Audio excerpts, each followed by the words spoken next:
Switching gears now, homeless camps are starting to pop up all around Tulsa. Tulsa Police say some of them are starting to impact neighborhoods and businesses.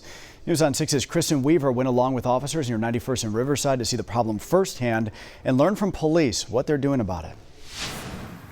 Right behind the running trails here at 91st and Riverside, there are at least 10 homeless camps, and they stretch for miles. Right now, it's in shambles. Next to the trails, behind the trees, an entire community is hiding. Camp after camp, just a few hundred feet from each other, all the way from Riverside Drive to Bixby. They pretty much start off their shift by taking reports, of disturbances, of thefts that occurred in the area.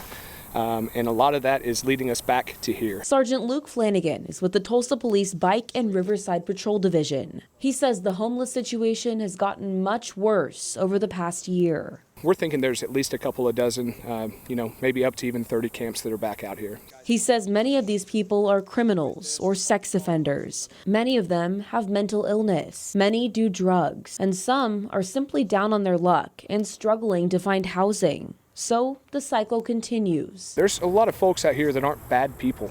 They're just people that can't get up and out of their situation. But the camps are creating big problems like theft, vandalism, and harassment at local businesses, trash everywhere, and even wildlife damage. We talked to Mark, a homeless man who didn't want his face shown. He says he's from Tulsa and has been living here for 4 months.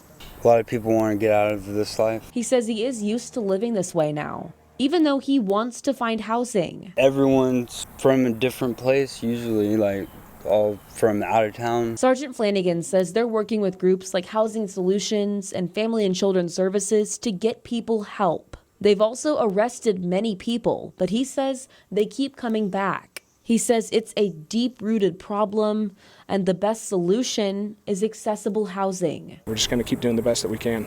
Kristen Weaver, Oklahoma's Own, News on 6.